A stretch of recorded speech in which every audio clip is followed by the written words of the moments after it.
Bien, amados, estamos hoy continuando con el estudio de los tiempos proféticos del fin. Bueno, hemos estado haciendo un recorrido a través del libro de Apocalipsis y habíamos compartido que el libro de Apocalipsis tiene el propósito de exaltar el nombre del Señor en primer lugar, de traer consuelo a las vidas de los hijos del Señor que han estado esperando y que han sufrido de alguna manera tribulación en esta tierra, que ha traído el libro de Apocalipsis una palabra de ánimo y de esperanza para todos los que creemos en el Señor Jesucristo, y que ha traído una palabra de consejo a las iglesias en este tiempo, preparando el Señor a su iglesia, a su pueblo, a su cuerpo, para llevarla y presentarla delante del Padre en ese maravilloso día en que vendrá por nosotros en las nubes para llevarnos delante del Señor. Amén. Y bueno, hemos estado entonces compartiendo acerca de el Señor Jesús es el que tiene el poder y la autoridad para decretar el tiempo en el cual se inicia el tiempo de juicio de parte del Señor a una humanidad impenitente, una humanidad que lo ha despreciado, que ha despreciado su obra, que se ha burlado de Él, que ha despreciado su sangre. También sabemos que es un tiempo en el cual el Señor traerá una prueba para el pueblo de Israel, el pueblo que fue escogido por Dios para guardar su palabra, que fue escogido por Dios para traer al Mesías, que fue comisionado por Dios para predicar en los tiempos del Antiguo Testamento, pero fue un pueblo que quedó corto ante el mandato del Señor, ante el pedido del Señor de llevar su palabra.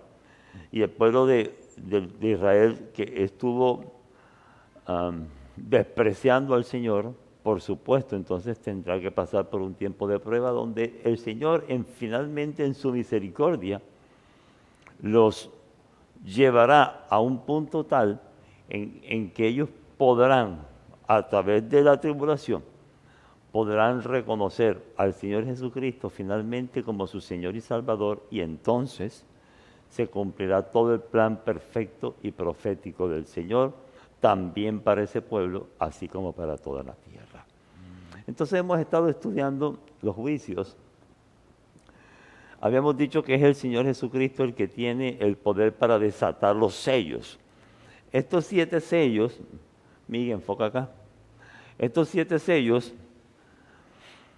que hacen parte de los primeros 7 juicios del Apocalipsis, habíamos dicho que es el Señor Jesús el que permite que se vayan abriendo uno a uno.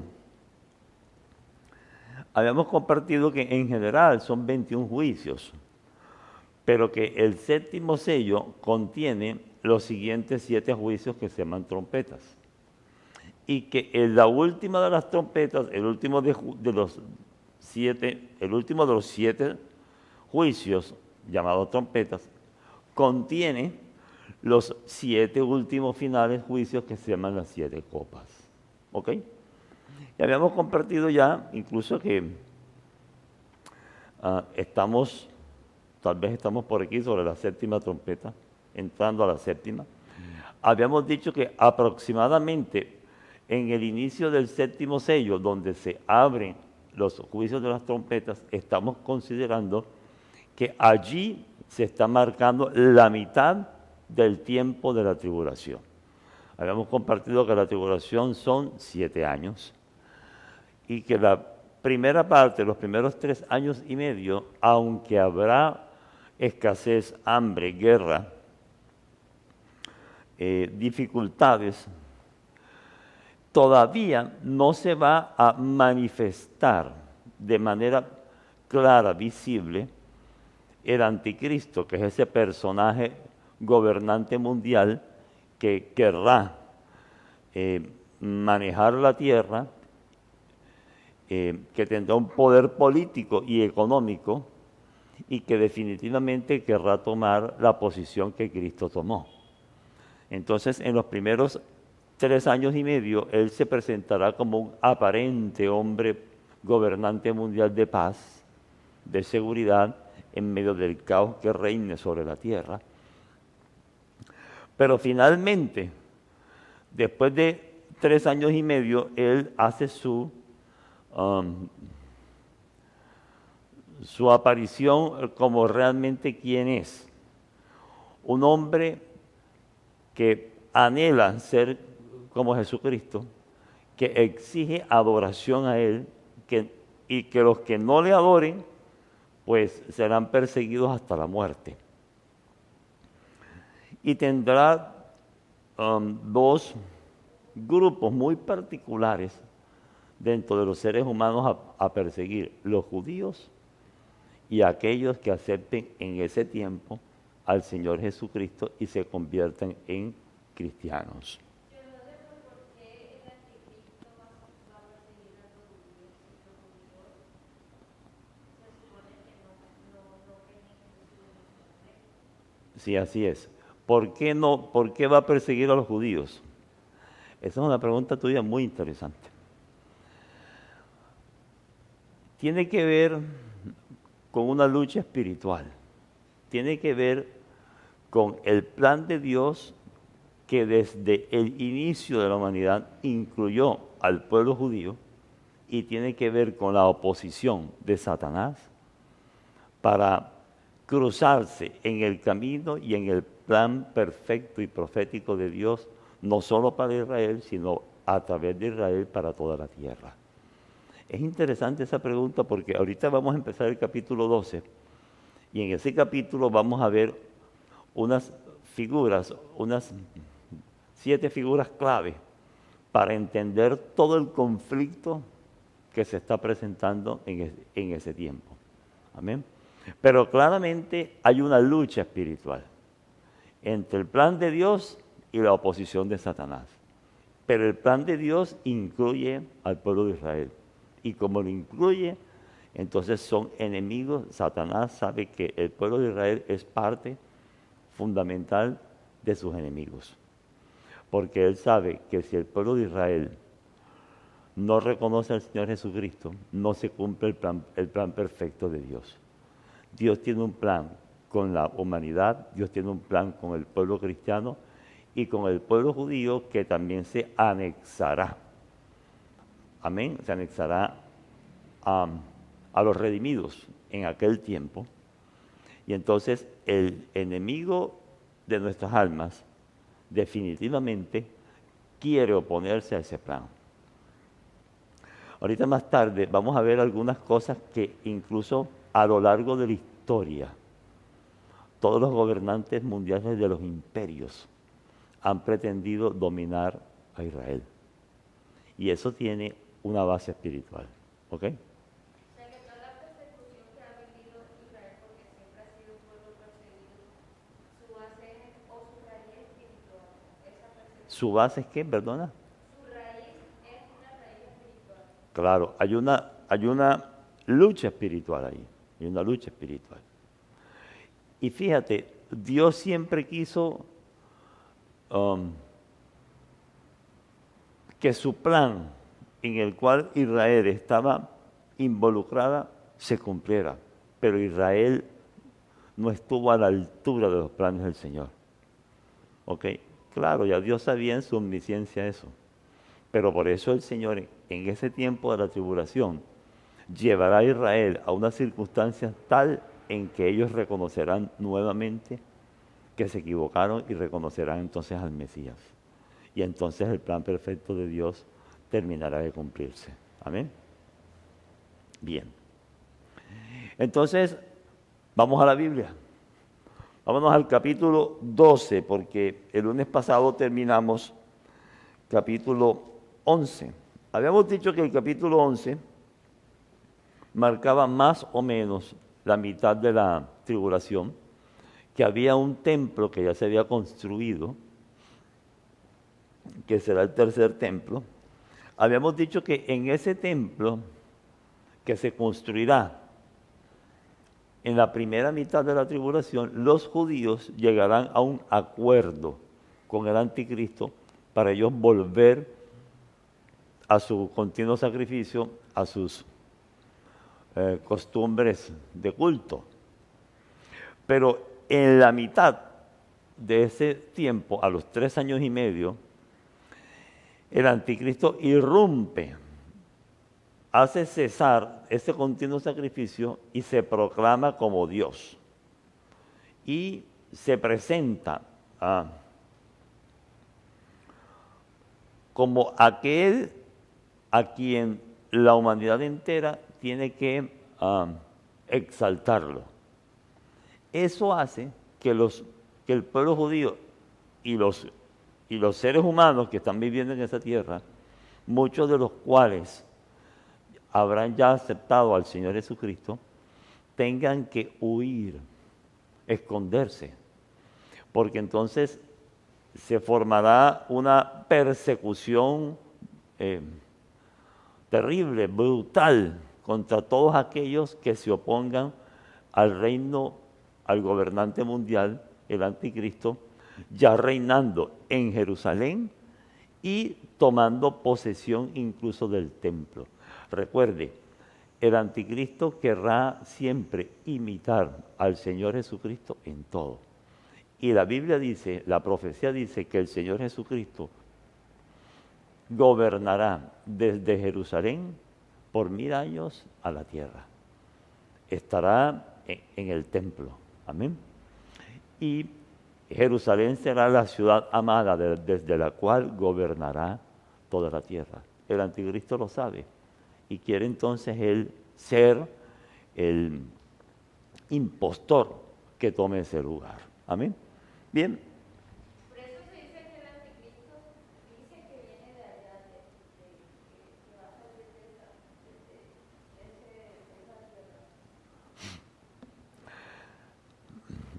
Ahorita más tarde o de pronto el próximo lunes vamos a hablar de dónde pudiera salir el anticristo, ¿ok?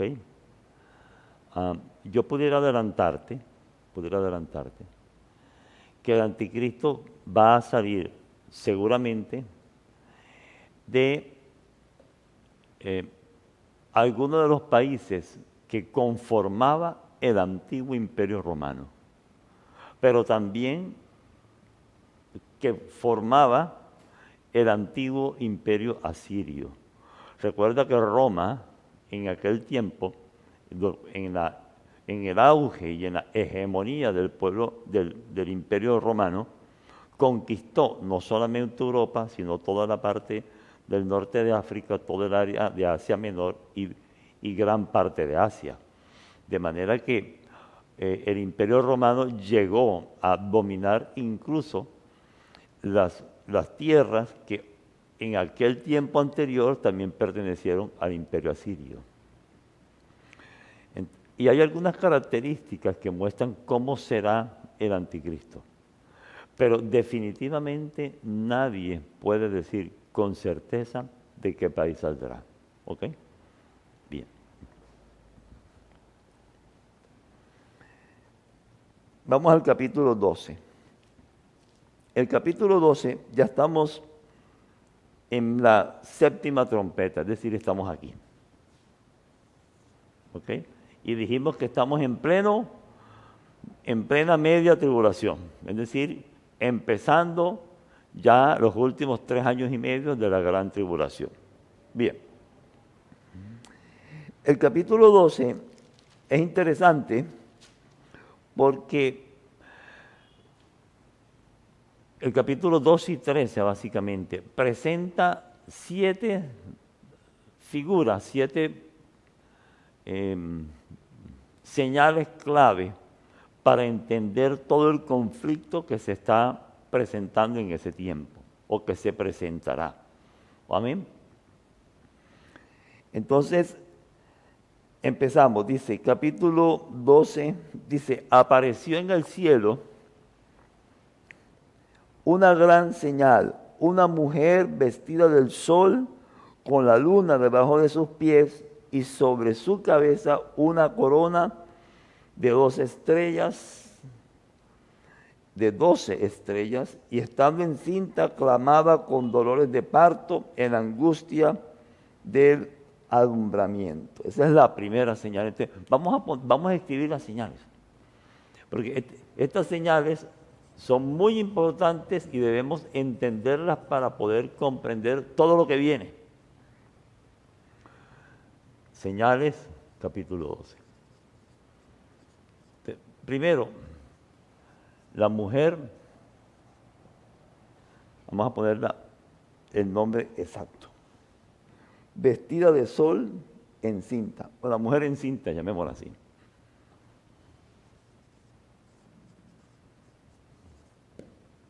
Bien. ¿Quién es esta mujer? Bueno,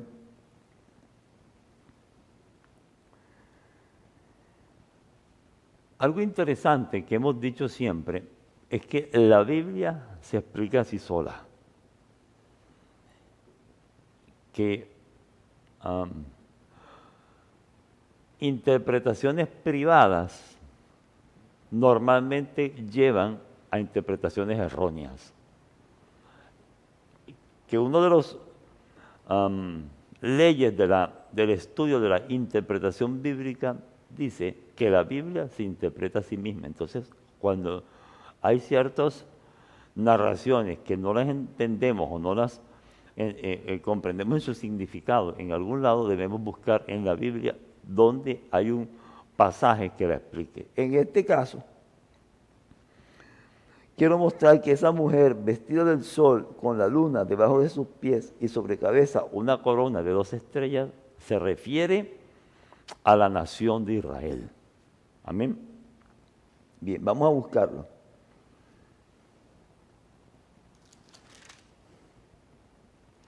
Génesis 37:9.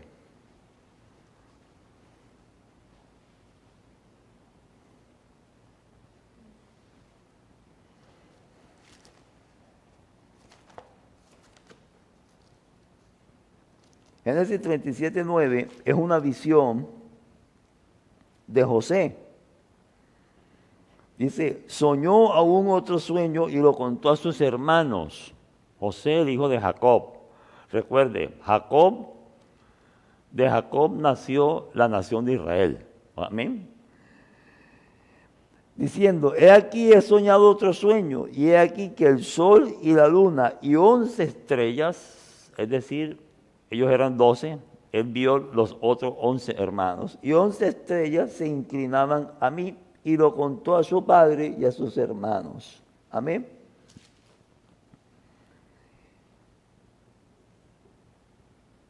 Además, revisemos, Isaías 66, 7, 8.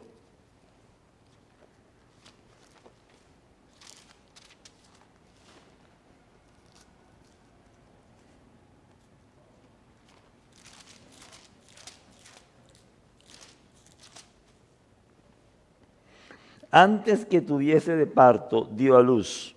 Antes que le viniesen dolores, dio a luz hijo. ¿Quién oyó semejante cosa? ¿Quién vio tal cosa? ¿Concebirá la tierra en un día? ¿Nacerá una nación en una vez? Pues en cuanto a Sión, estuvo de parto, dio a luz a sus hijos. Yo hago dar a luz, no haré nacer, dijo Jehová. Yo que hago engendrar, impediré el nacimiento, dice tu Dios. Amén. De manera que es claro que en la Biblia, cuando hablamos de la mujer encinta, se refiere a Israel. Y el pasaje, claro, de la vestida del sol y la luna a sus pies, es decir, Jacob con su esposa. Y sobre su cabeza las 12 estrellas, es decir, los 12 hijos de Jacob, representa entonces a la nación de Israel. Hago mucho énfasis en esto porque la religión tradicional dice que es la Virgen María. Amén. Y entonces es claro que no es la Virgen María. ¿Ok?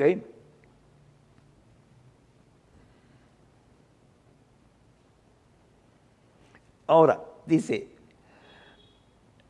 estando encinta, clama con dolores de parto en la angustia de su alumbramiento.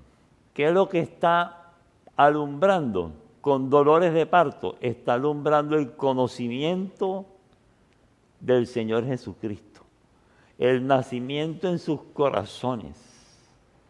De lo que estamos hablando es que el tiempo de la gran tribulación es un tiempo donde la nación de Israel es atribulada y la nación de Israel, en medio de esa situación desesperante como nunca antes en la tierra, está creyendo que el Señor Jesucristo sí era su Mesías, sí era su Salvador.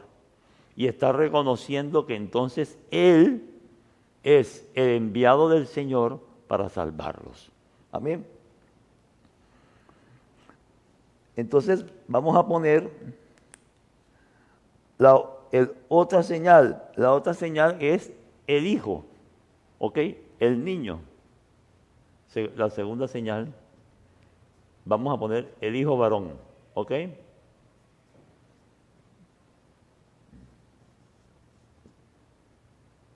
Entonces la mujer encinta dijimos que es Israel. Y el niño varón, el Señor Jesucristo. De manera que capítulo 12 lo que está definiendo son unos personajes claves para entender el conflicto espiritual final que va a aparecer en los tiempos de los 3 últimos años de la gran tribulación. He aquí apareció otra señal en el cielo, un gran dragón escarlata, es decir, tercera señal, el dragón escarlata. Y enseguida les voy a contar que es Satanás.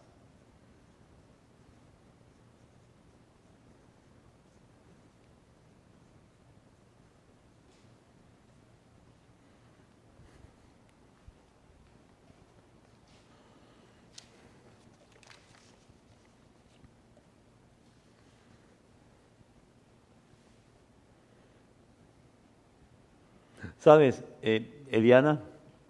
Interesante tu pregunta porque es bien pertinente en este momento. Porque de lo que estamos viendo es que aparecen los personajes claves en esa lucha espiritual de la cual estábamos compartiendo. Es claro que Israel no tendrá paz, ni descansará, ni dejará de ser agredida hasta la segunda venida del Señor Jesucristo. Fíjate, todos los imperios mundiales que han existido, todos esos imperios nacieron de voluntad humana. En Babel,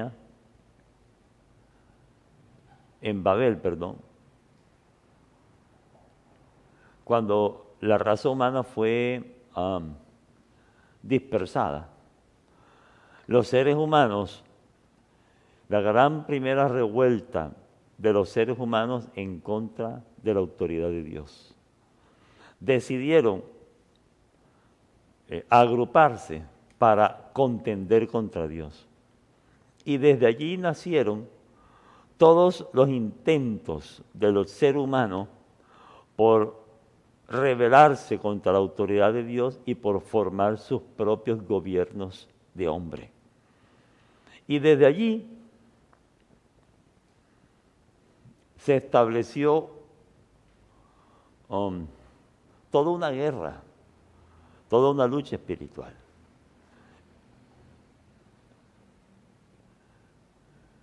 En realidad empezó desde antes, incluso empezó desde cuando Satanás introdujo el pecado al mundo a través del engaño a Eva. Pero Dios había definido a través del pueblo de Israel traer un Salvador. Y Dios preparó y guardó ese pueblo y le dio instrucciones y le dio leyes.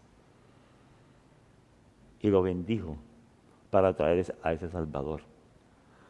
Pero Satanás animó a los seres humanos para que los seres humanos pretendieran gobernarse solos como si fueran su propio Dios. De ahí nacieron todos los imperios. Entonces uno revisa que el primer gran imperio, 600 antes de Cristo, el babilónico. Allá fue el pueblo de Israel cautivo. ¿Te acuerdas? Aún antes, el imperio asirio también fue cautivo el reino del norte. ¿Te acuerdas? Parte de Israel. Después vino el imperio medo-persa. El imperio medo-persa también subyugó al pueblo de Israel. Finalmente los persas los dejaron volver. Esa historia la conocemos. Pero el pueblo de Alejandro Magno, otra vez, el imperio griego, atacó y subyugó al pueblo de Israel. El pueblo romano en los tiempos de Jesús, el imperio romano en los tiempos de Jesús. Y podemos revisar la historia. Los grandes líderes mundiales siempre han atacado a la nación de Israel. Fíjate.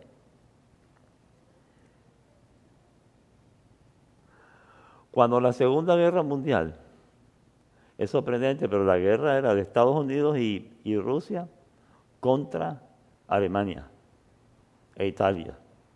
¿Qué tenía que ver Israel ahí? Israel no tenía nada que ver, pero la atacaron. ¿Sí?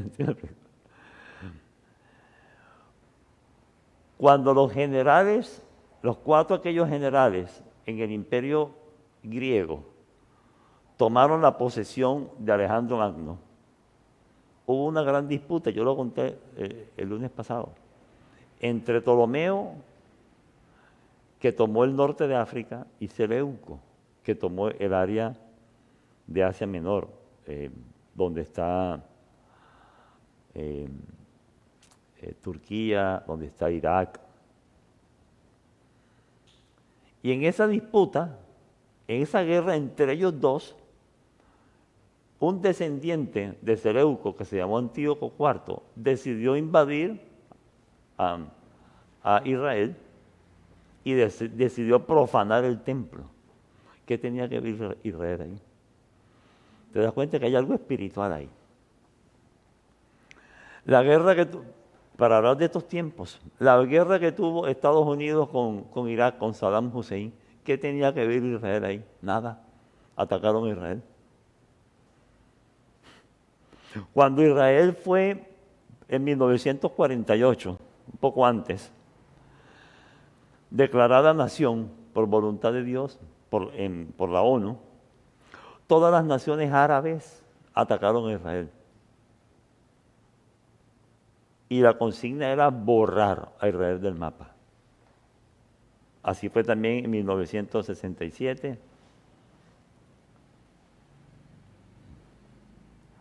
Hoy día es igual. El conflicto es un conflicto espiritual. Ese antisemitismo tiene su origen espiritual desde aquellos tiempos. Amén. Bien. Seguimos. ¿Cómo decir que, o sea, en el mundo espiritual, o sea, es lo que yo pienso más o menos, el mundo espiritual conoce y sabe que ese lugar tiene, por decirlo así, algo especial, porque hace parte de la promesa, o sea, Hace parte de la promesa. y está destinado para que ahí se cumpla, o sea, para reinar nosotros con Cristo en ese lugar. Así No es. en el mismo que ahora está, pero pues sabemos que va a ser. Pero es como saber, lo espiritual sabe qué es ese lugar y por eso es que tiene tanta oposición o tanta persecución. Así es. Y más adelante vamos a ver, por ejemplo, la región de Babilonia, porque ahí nació la raza humana. Ahí nació las primeras civilizaciones. Allí fue donde se hizo la Torre de Babel. Allí fue donde apareció el primer gran gobernante poderoso que se declaró en contra de la autoridad de Dios. Imagínate. En esa zona se instaló el primer gran imperio mundial, la Siria y después Babilonia. Es cuna de la maldad, dice la palabra de Dios, no lo he dicho yo. Quiero decir, el tema es espiritual, no estoy hablando de la raza, no estoy hablando de los seres humanos, estoy hablando de algo espiritual, ¿ok?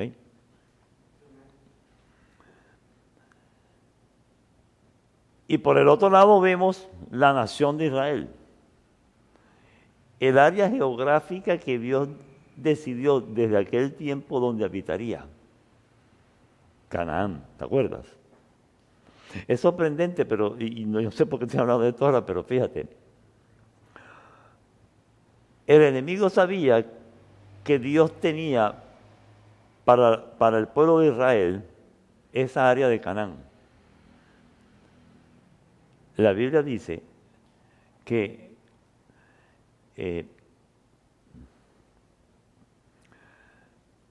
ángeles tuvieron relaciones sexuales con las hijas de los hombres. De ahí nacieron unos gigantes, los Nefilim. Tenían 12 dedos en cada mano, dice la palabra. Y se ubicaron en la región de Canaán. Es decir, la oposición del enemigo para detener el plan de Dios que Él ha trazado para la humanidad. Siempre ha sido así. Tremendo eso. Aquí aparece como otra señal el dragón escarlata, que es o simboliza a Satanás. Simboliza a Satanás. Versículos 3 y 4. ¿Por qué Satanás? Apareció otra señal en el cielo, un gran dragón escarlata, que tiene 7 cabezas y 10 cuernos, y en sus cabezas 7 diademas. Y su cola arrastraba la tercera parte de las estrellas del cielo y las arrojó sobre la tierra. Esa señal, esa indicación tiene que ver cuando Satanás fue arrojado a la tierra, o a la tierra no, fue arrojado o expulsado, ¿ok?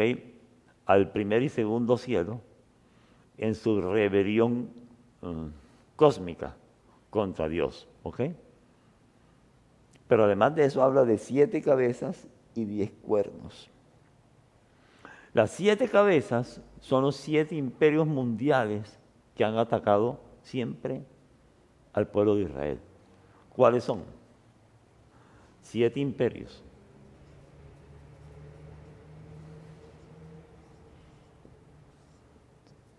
Uno, Egipto. 2, Asiria. 3, Babilonia.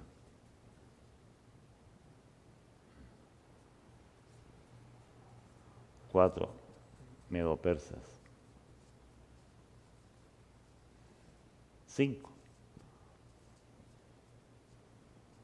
Imperio griego o Grecia. 6, Imperio romano. Y el 7º imperio, que es el imperio, ¿cómo lo llamamos?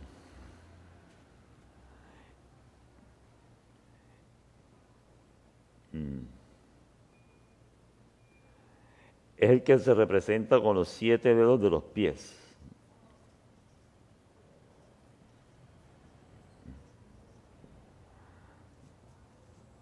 De la figura de Nabucodonosor.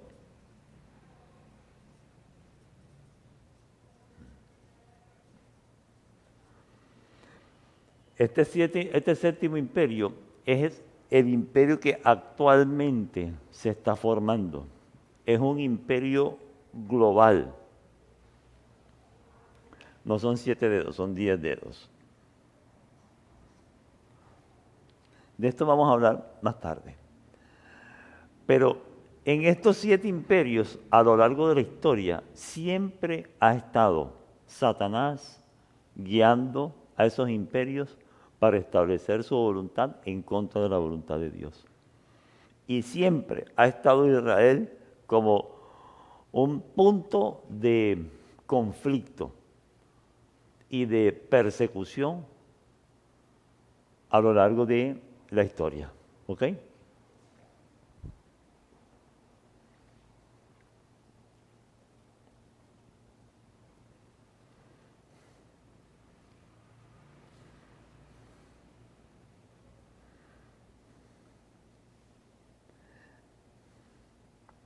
Este dragón escarlata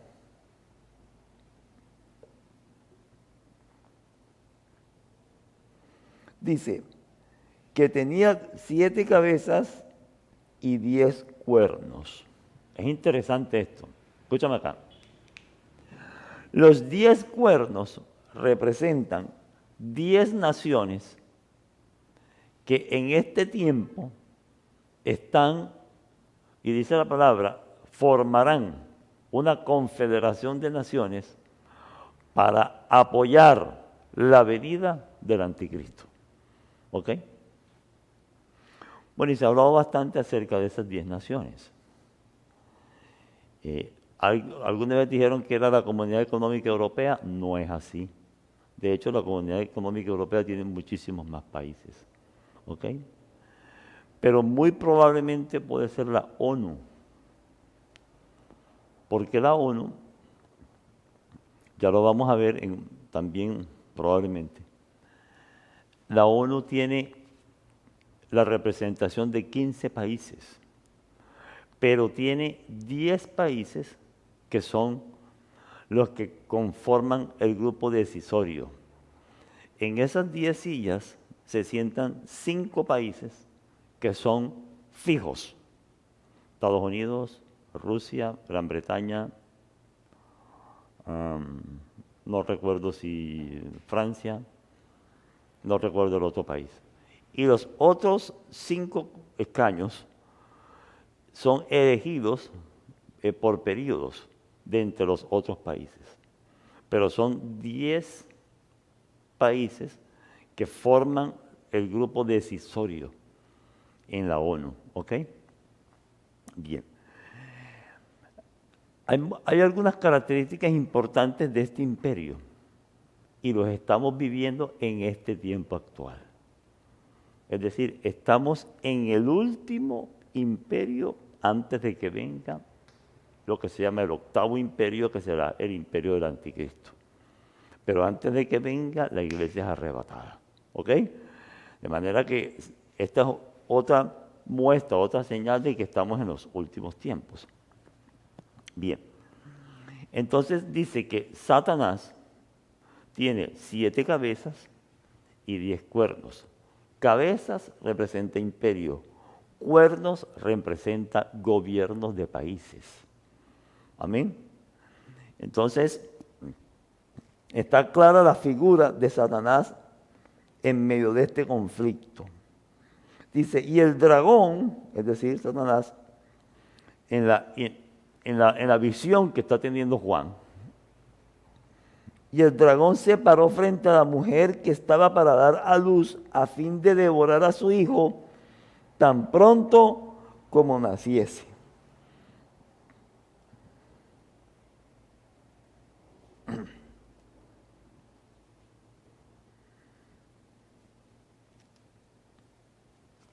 Bien. Esto nos recuerda que cuando el Señor Jesucristo fue a nacer, ¿te acuerdas? Nos recuerda los intentos de Herodes de matar al Señor Jesucristo. ¿Te acuerdas que ordenó matar a todos los niños varones menores de 2 años? Es decir, Satanás hacen en ese tiempo de la tribulación un intento, el último intento, para impedir que la nación de Israel reconozca a Cristo como su Señor. Amén. Bien.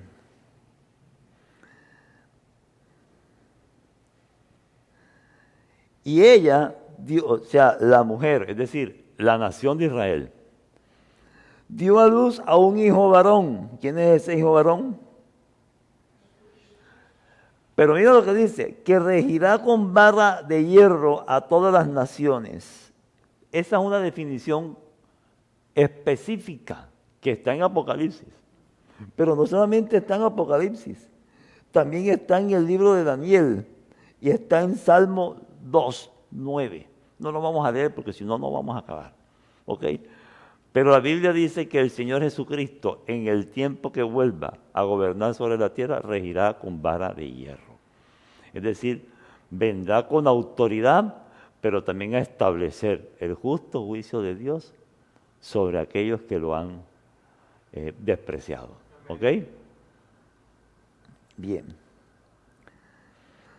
Dice, y su hijo fue arrebatado para Dios y para su trono.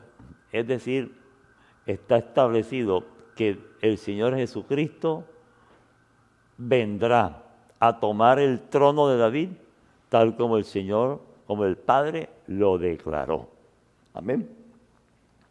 Dice, y la mujer huyó al desierto, donde tiene un lugar preparado por Dios para que allí la sustenten 1260 días. 1260 días, exactamente 42 meses, 3 años y medio. Es decir, la profecía está diciendo que en ese tiempo, la nación de Israel que reconozca al Señor Jesucristo huirá al desierto y allí será guardada en el plan perfecto de Dios, será guardada para que no sea aniquilada del todo por el enemigo. Amén. Parece que pudiera ir a esconderse en el desierto a la ciudad de Petra. Hay una profecía que dice que Edom no será devastada. Y Edom es la actual Jordania. Y allí está la ciudad de Petra. Hay algunos entendidos que afirman, pero no es concluyente, que en la ciudad de Petra ellos irán a esconderse en esos 42 meses. ¿Ok? Bien. Entonces dicen,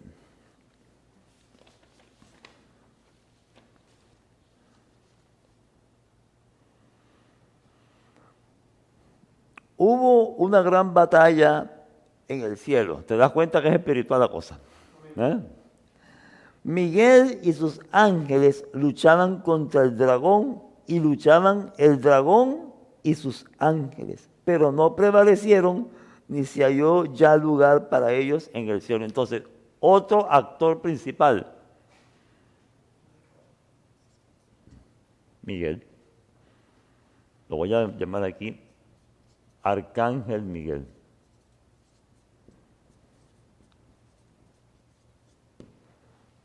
¿Sabes que voy a borrar esto de los imperios porque no me va a permitir? ¿Tienes un borrador ahí? ¿Presto un borrador? Bien, debo decir que el Arcángel Miguel es el designado por Dios para guardar a la nación de Israel. Gracias, muy amable.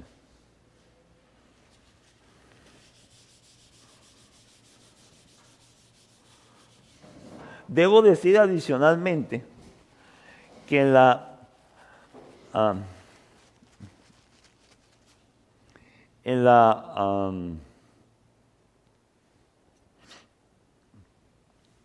¿cómo se llama cuando hay autoridades?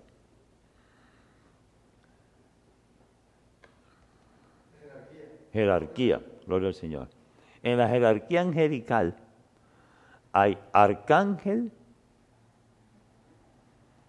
serafines, querubines y ángeles. Pero arcángel nada más hay uno. La Biblia no registra ningún otro nombre con el título de arcángel, solamente Miguel. Porque he escuchado que a veces dicen, es que era arcángel Gabriel. Ahí no dice, ahí dice Gabriel. Ciertamente un ángel de gran estima y de gran autoridad. Pero arcángel solamente Miguel. Podría mostrar en la Biblia que Miguel es el designado por Dios para guardar a su pueblo.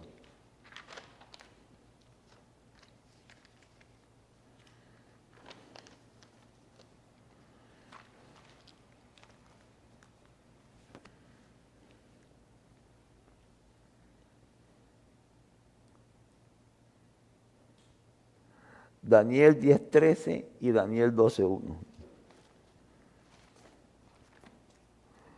Entre otras cosas, no hemos estudiado la profecía de Daniel, que sería importantísimo.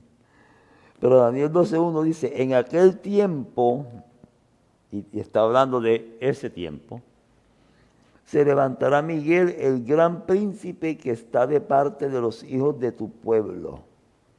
¿Ok? Bien. Y también dice Daniel 10:13.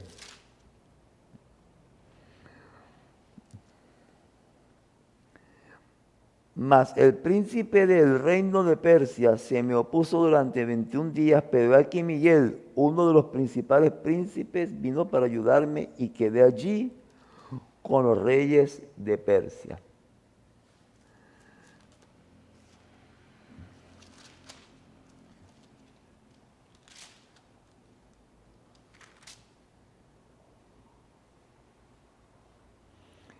Y Judas, versículo 8, dice, no obstante, de la misma manera, también estos soñadores mancillan la carne, rechazan la autoridad y blasfeman de las potestades superiores. Pero cuando el arcángel Miguel contendía con el diablo, ¿te das cuenta? Disputando con él por el cuerpo de Moisés. Moisés representa la ley en la nación de Israel. No se atrevió a proferir juicio de maldición contra él, sino que dijo, el Señor te reprenda. ¿Ok? Parece que Satanás, antes de la caída, la Biblia lo narra como un querubín protector, ¿te acuerdas? Ese querubín protector tenía una posición, parece, tan alta como la de Miguel. Bueno, dice que ese querubín protector, bueno, la verdad es que no sé de qué es que era que protegía. ¿Sí ven? Porque antes de la rebelión de Satanás no había ninguna amenaza. Pero así dice. Ese querubín protector tenía entrada directa al trono de gloria. No habitaba en el trono de gloria, pero tenía acceso al trono de gloria. Y cuando él entraba, él como que se veía muy resplandeciente, muy brillante. Bueno, yo pienso que era por él. ¿Sí ves? Pero no se dio cuenta que era el destello de la luz inmarcesible de la presencia del Padre. Y eso como que lo enorgulleció y quiso entonces tener un lugar en ese trono. ¿Ok? Ahí se inició la rebelión satánica. Pero es claro que Miguel es el ángel protector y Satanás es ese antiguo querubín que viene en contra del pueblo de Israel. Y hay una lucha espiritual ahí. Pero lo interesante de esta narración, hoy ha estado como lenta, pero es que este Apocalipsis 2 y 13 necesitamos conocer muy bien esas señales claves para entender todo lo que viene. dice que no se encontró un lugar ya más nunca en el cielo para Satanás. Es decir, Satanás fue echado a la tierra. Fíjate, Satanás ha venido descendiendo. Primero llegaba hasta el trono, es decir, al tercer cielo. Pero en su rebelión fue echado y fue echado al segundo cielo, donde habitan los ángeles y los demonios. Claro, desde allí todavía su voz se escucha en el trono. Por eso es que nos acusa, porque desde allí todavía se escucha su voz. Pero en esta narración lo que dice es que llegará ese momento, en la mitad de la tribulación, en que Satanás será echado del segundo cielo y lo confinarán a la tierra. Imagínate. ¿Cuántos quieren quedarse para tener de vecino? Para tener de vecino a Satanás, imagínate. No, que es que se mudó en la cola del patio. Lo tenemos de vecino, imagínate. Y dice, y fue lanzado fuera el dragón, la serpiente antigua, que se llama Diablo y Satanás, el cual engaña al mundo entero, fue arrojado a la tierra y sus ángeles fueron arrojados con él. Imagínate, o sea, toda esa horda de demonios que hoy habitan el segundo cielo, vendrán a la tierra. Por eso es que será tiempo de tribulación, de angustia, de persecución, de dolor, de maldad, como nunca antes la tierra lo ha experimentado. ¿Te das cuenta la misericordia del Señor de sacarnos de la tierra y llevarnos a un tiempo de gozo en la presencia del Padre mientras estos justos juicios se suceden en la tierra? Tremendo, ¿eh? Dice, entonces oí una voz en el cielo que decía, ahora ha venido la salvación, el poder, el reino de nuestro Dios y la autoridad de su Cristo, porque ha sido lanzado fuera el acusador de nuestros hermanos, el que nos acusaba delante de nuestro Dios de día y de noche. O sea, eso es una prolepsis, ¿te acuerdas? Una narración anticipada de algo que por supuesto vendrá en el futuro, pero que es seguro. Porque dice, ahora ha venido la salvación y el poder. O sea, a partir de ese momento, ¿sí ves? Se empiezan a desenvolver de manera rápida todos los sucesos finales. Es que estamos en Apocalipsis 12, pero está narrando, es una visión como desde el cielo, de lo que viene. Pero cuando viene todo de una manera rapidísima. Amén. Amén. Ahora fíjate, eres el acusador de nuestros hermanos, dice aquí. Diablo significa acusador, Satanás significa adversario. Hay fiesta en el cielo, porque ya no nos podrá acusar más. ¿Sabe? Es importante entender esa dinámica que está ocurriendo hoy día todavía en el cielo. Cuando nosotros pecamos, Satanás, el acusador, el adversario, el acusador, tiene el derecho legal, aunque no puede entrar al trono desde el segundo cielo,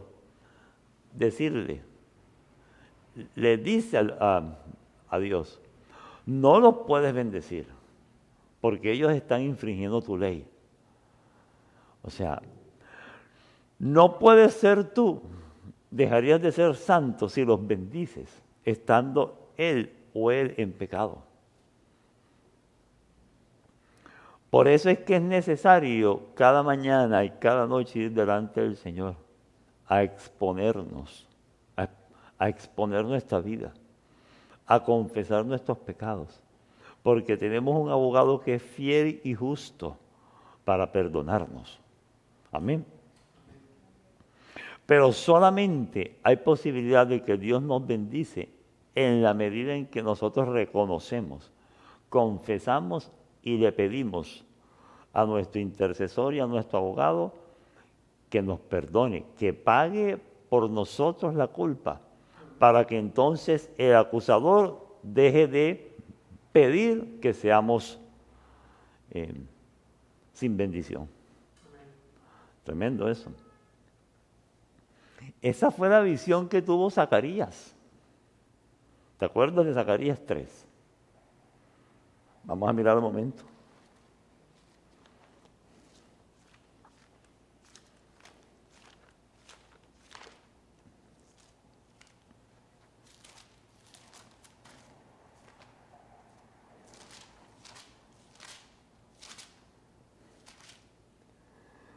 Versículo 1 dice, me mostró el sumo sacerdote Josué, el cual estaba delante del ángel de Jehová.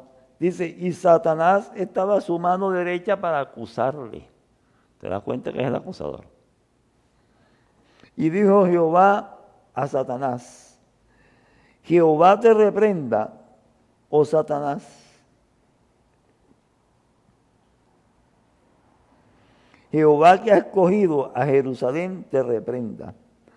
¿No es este un tizón arrebatado del incendio? Y dice, y Josué, recuerde, Josué es el sacerdote, pero está representando a un pueblo pecador. En esta narración nos está representando a nosotros en pecado. Y Josué estaba vestido de vestiduras viles y estaba delante del ángel. Y habló el ángel y mandó a los que estaban delante de él, diciéndole, quítenle esas vestiduras viles. Es decir, el abogado que está al lado del que está siendo juzgado. Y el que está siendo juzgado tiene vestiduras viles. Esa es la visión que tiene Zacarías. Y a él le dijo, mira que te he quitado de ti tu pecado y te he hecho vestir de ropas de gala. Amén. Y después le dijo, pongan mitra limpia sobre su cabeza. ¿Qué es mitra? El elemento que va sobre la cabeza que da la señal de sacerdocio. Amén. Y dice, y pusieron una mitra limpia sobre su cabeza y le vistieron de ropas, y el ángel de Jehová, el Señor Jesucristo, estaba en pie. Amén. Bueno, aquí lo que está diciendo, que a partir de la mitad de la tribulación ya no habrá más quien acuse. ¿A quiénes va a acusar? A los que están viviendo la gran tribulación, que están en pecado, pero que están deseando conocer a su Salvador.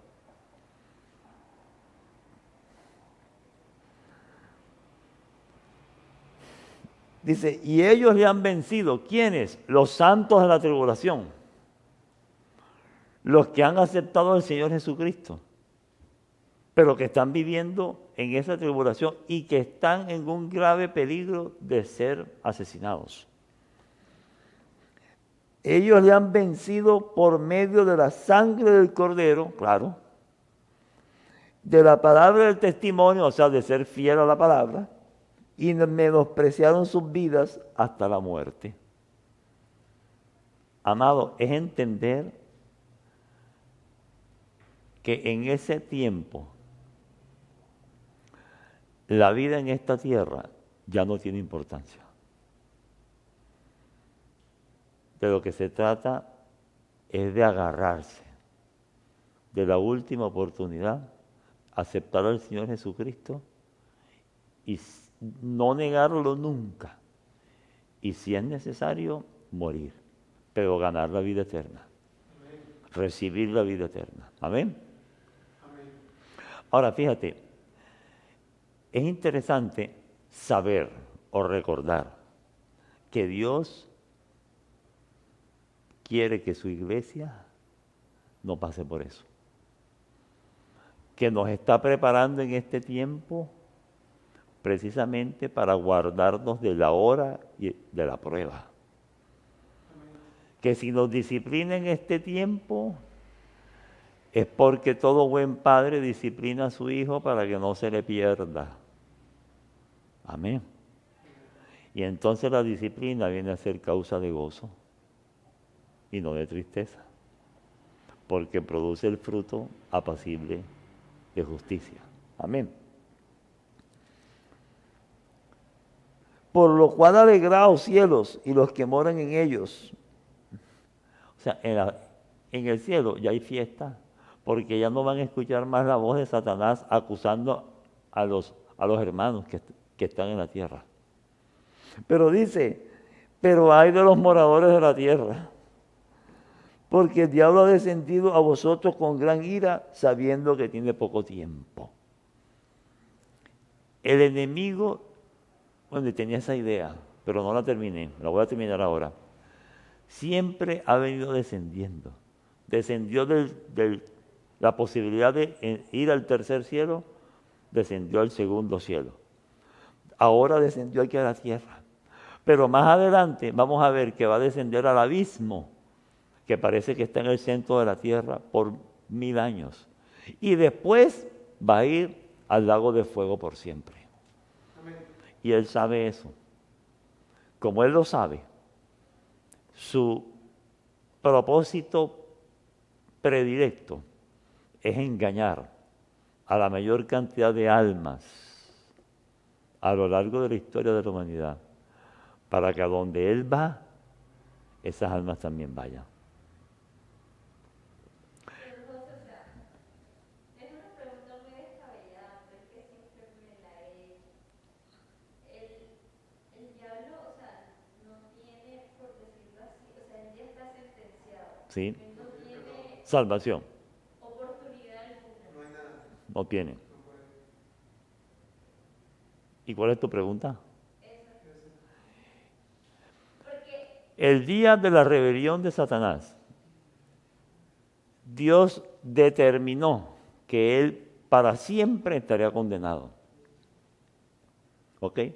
Pero como los seres humanos, Adán en representación de la raza humana, le dio poder sobre esta tierra, él la tiene. Pero ya Cristo venció para quitarle ese poder. Él tenía el poder sobre la tierra, aún lo tiene. Te voy a decir por qué todavía lo tiene. Porque él ya fue juzgado y condenado, pero no ha empezado todavía su pena, su condena. Es como es como un reo que ya fue condenado, pero es un reo ausente. Así nos enseñó la pastora Elizabeth un día. Es un reo ausente. Pero llegará el día en el cual sea apresado y empieza la condenación, y es para siempre. ¿Ok? Entonces, en ese tiempo sigue haciendo maldad. Y es por eso que él está como enfocado en condenar a todos, por decirlo así. A la humanidad en general.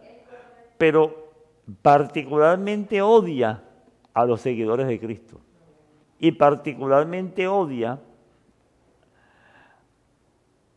a todo aquello que represente el plan y el propósito de Dios. Y como Israel está inmersa en ese plan de Dios, la odia también. ¿Sí ves? Te das cuenta que es algo absolutamente espiritual.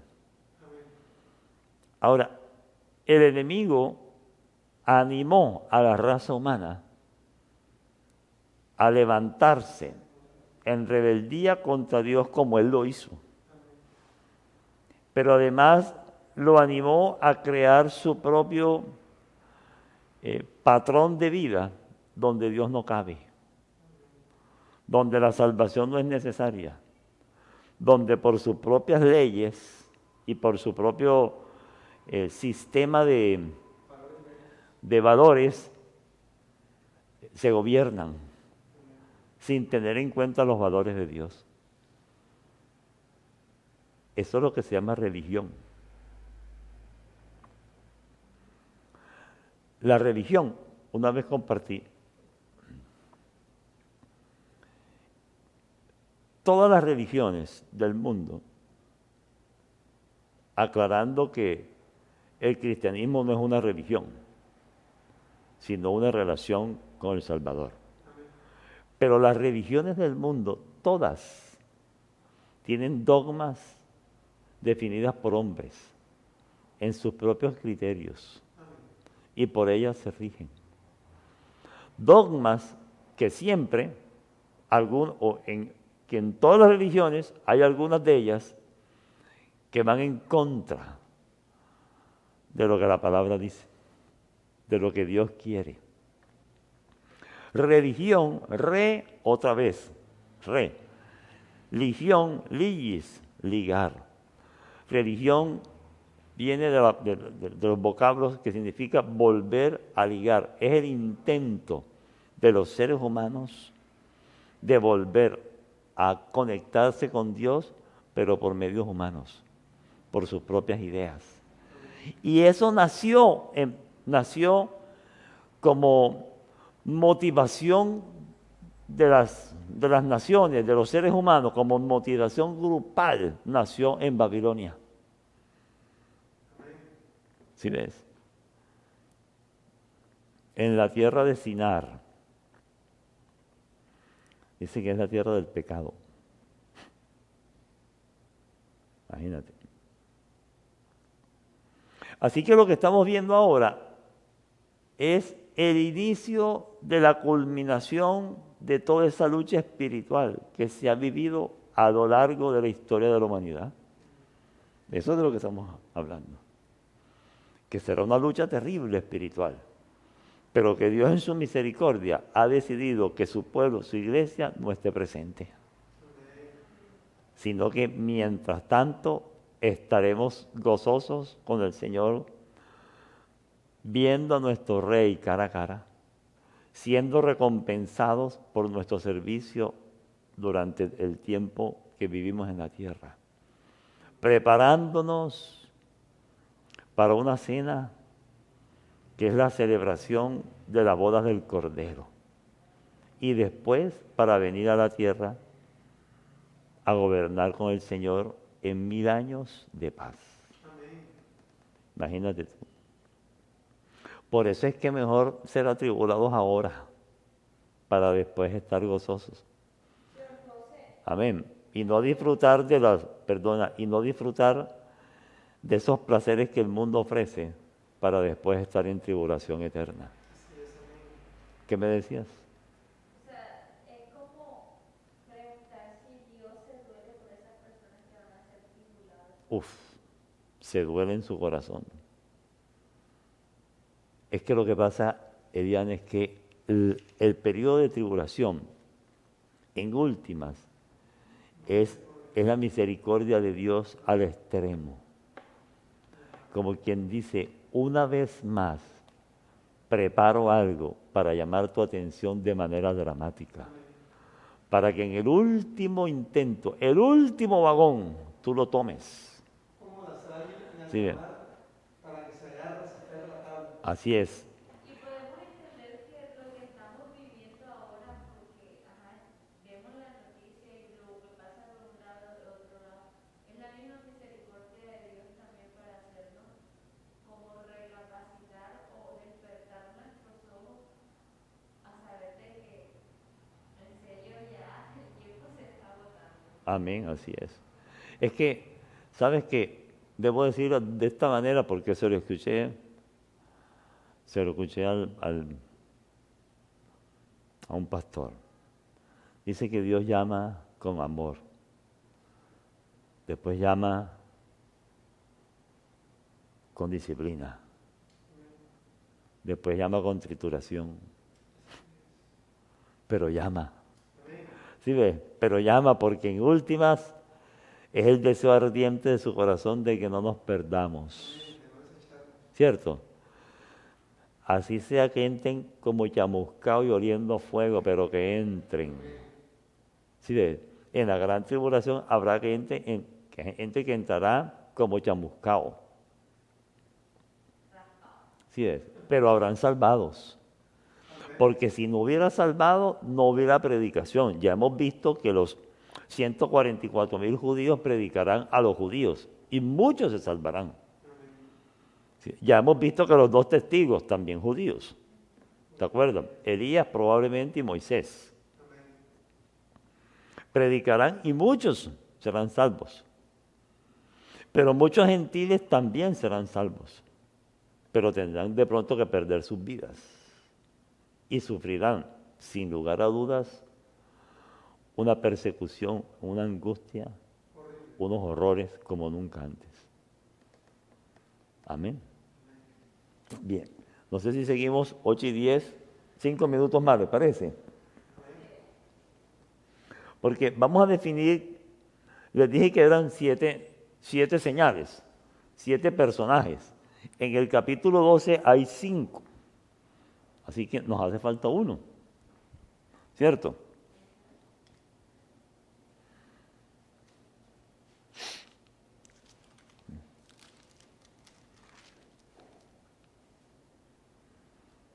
Bien. Y cuando vio el dragón que había sido arrojado a la tierra, persiguió a la mujer que había dado a luz al hijo varón. Persiguió a la mujer que había dado a luz al hijo varón.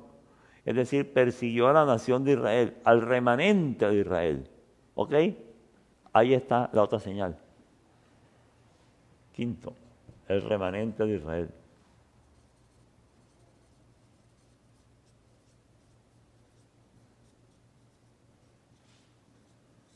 Para no dejarnos con la intriga de quiénes son los otros 2 personajes, los voy a escribir, pero los vamos a compartir el próximo lunes.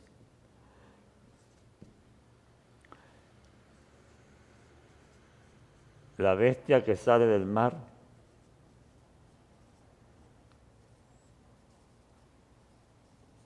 que es el anticristo. ¿Ok? Y la bestia que sale de la tierra,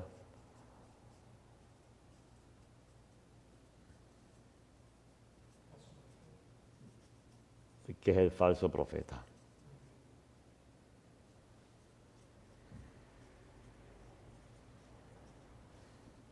Estos 7 personajes son el eje central de todo el conflicto espiritual.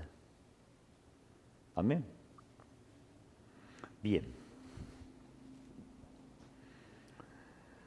Se le dieron a la mujer las 2 alas de la gran águila para que volase de delante de la serpiente al desierto, a su lugar, que les dije que probablemente es Petra, donde es sustentada por un tiempo y tiempos y mitad de un tiempo, o sea, 3 años y medio. ¿Ok?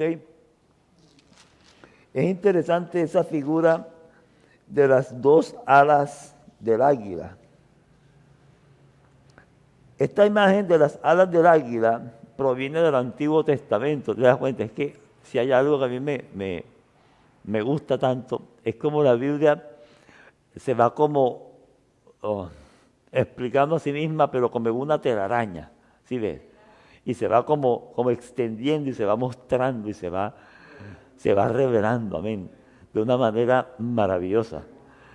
Las alas del águila tiene que ver con es la misma imagen que Dios usó en el Éxodo para mostrar la manera prodigiosa como Él los sacó de Egipto. Y así como los sacó de Egipto, que para el pueblo judío es la mayor expresión de libertad hasta este momento. De esa manera dice, bueno, con esas mismas alas de águila yo te voy a sacar. Amén. Yo te voy a volver a libertar, pero esta vez es una libertad eterna. Eso es lo que le está diciendo al pueblo de Israel. Dice Éxodo 19:4.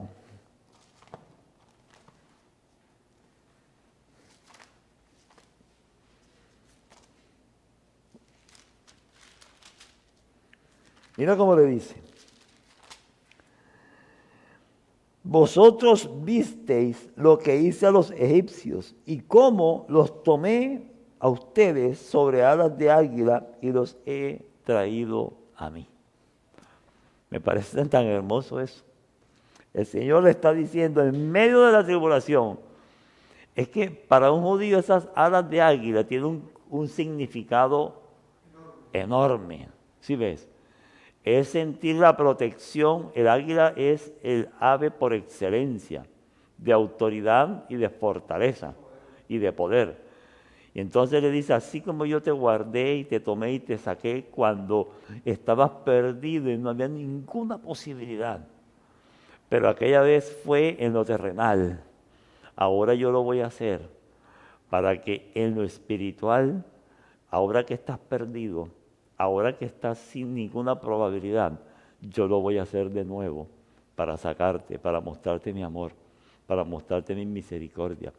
No importa que tú me hayas despreciado, no importa que hayas pedido que me crucificaran, no importa ya que no cumpliste el propósito de predicar mi venida y predicar mi salvación. No importa, te sigo amando. Mi amor está por encima de todo eso. Y por eso extiendo mis alas para protegerte, para sacarte y para darte el fin que yo te prometí desde el principio. Amén. Eso se llama misericordia y amor en extremo. Amén. ¿Te das cuenta por qué en ese tiempo ellos van a llorar? Dice Zacarías como llora es una madre por pérdida de su hijo primogénito. Cuando vean al que traspasaron, que viene de los cielos para luchar, para pelear en una batalla física contra todas las naciones que quieren definitivamente acabarlos para siempre, y contra el mismo anticristo que estará gobernando todo el universo, bueno, toda la tierra, y vendrá el mismo Señor para salvarlos, para perdonarlos y para restaurarlos. ¡Wow! Lo más bonito de todo es que nosotros vendremos con el Señor. Ese espectáculo no nos lo perdemos, amados. A ese sí vamos a venir. Pero vamos a venir como testigos, amén. Y vamos a venir con nuestras ropas resplandecientes. El Señor Jesucristo en un caballo blanco de autoridad y de poder, amén. Así es, eso lo vamos a ver. Y dice, ¿te acuerdas?